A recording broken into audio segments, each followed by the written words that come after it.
अब शाम होने लगी है और कोई जगह नहीं दिख रही। चलो, इस गांव में ही आज रात ठहर जाता हूँ।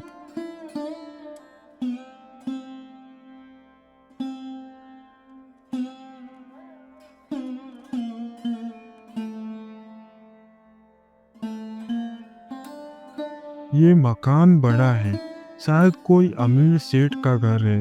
हो सकता है मदद मिल जाए।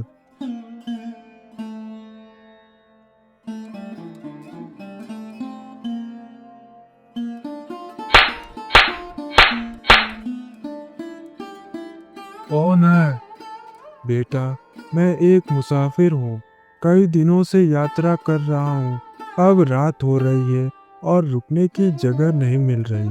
अगर आप एक रात की पनाह दे देते तो बस दरवाजे के पास ही बैठ जाऊंगा। क्या मैं कोई धर्मशाला चला रहा हूँ? नहीं, बस एक कोना चाहिए रात काटने के लिए। अगर मिल जाता तो आपका बड़ा एहसान होता। तुम जैसे हर दिन आते हैं, सबको जगह दूँ तो मेरा घर सराय बन जाएगा। चलो चलो, आगे बढ़ो, यहाँ कोई जगह नहीं है। कोई बात नहीं, आपका धन्यवाद। ईश्वर आपको सद्बुद्धि दे। कुछ दूर चलने के बाद वे एक पेड़ के नीचे जाकर बैठ जाते हैं। थोड़ी ही देर में एक आदमी वहां आता है। साधारण कपड़े, हाथ में लाठी, चेहरा भोला भाला। बाबा, आप यहाँ इस तरह क्यों बैठे हैं? कोई ठहरने की जगह नहीं मिली बेटे, तो यहीं बैठ गया हूँ। रात यहीं काटने की सोच रहा हूँ। अरे, गांव में किसी ने आपकी सहायता नहीं की? एक सेठ से पूछा था, उसने मना कर दिया और किसी के दरवाजे पर जाने की हिम्मत नहीं हुई। आप मेरे घर चलिए बाबा, मेरी झोपड़ी पास में ही है। छोटी सी है, लेकिन आप जैसे बुजुर्ग के लिए उसमें जगह है। तुम्हारा धन्यवाद बेटा, लेकिन मैं कहीं बोझ न बन जाऊं। बोझ कैसा बाबा? आप मेरे घर आएंगे, यह मेरे लिए सौभाग्य है। आइए। यह सुनकर वे बूढ़े यात्री बिना किसी संकोच के उसके साथ चल देते हैं।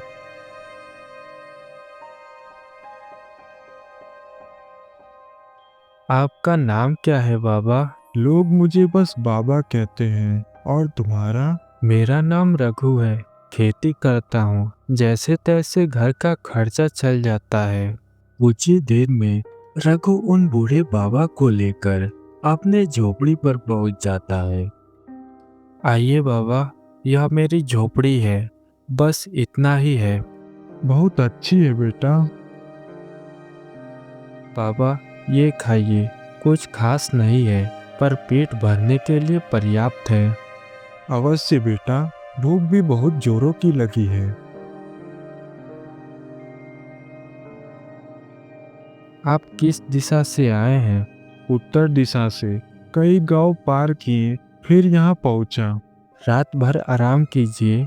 बिस्तर नहीं है, मगर चटाई है। यही मेरे लिए बहुत है बेटा। फिर वे दोनों सो जाते हैं।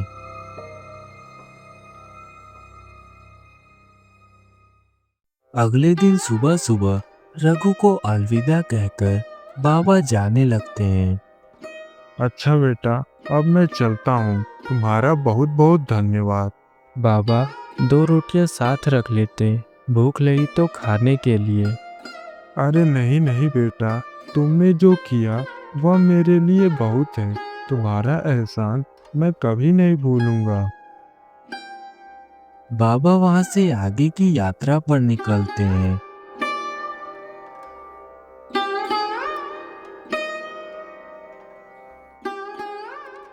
किसी को बुलाओ बुलाओ, बच्चे को कुछ हो गया है। सेठ जी के बेटे को काट लिया है।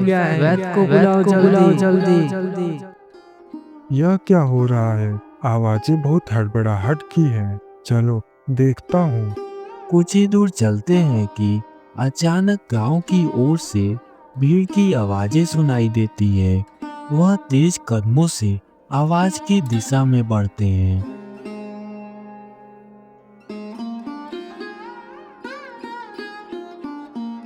सामने एक भीड़ इकट्ठा थी।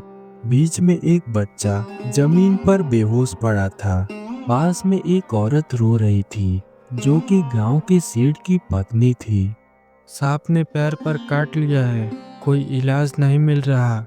वैद्य जी घर पर नहीं है, वो तो दूसरे गांव गए हैं, क्या करे अब?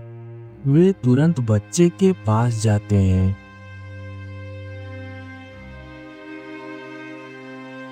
कृपया मुझे देखने दीजिए। तुम कौन हो? मैं वर्षों से जड़ी बूटियों का ज्ञान रखता हूँ।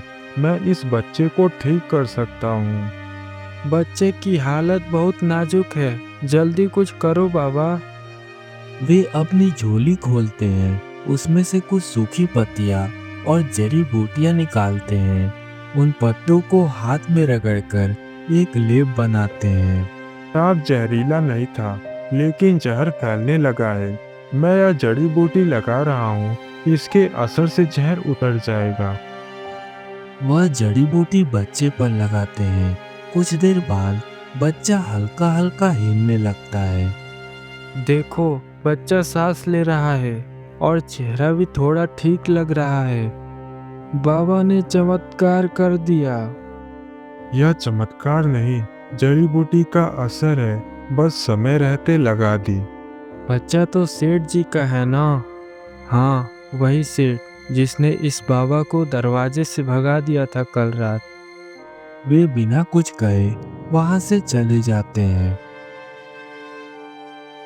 वो चले गए। हाँ, बिना कुछ लिए। सेठ को बताओ, उसका बेटा अब ठीक हो गया है। तभी वहां सेठ पहुंचता है।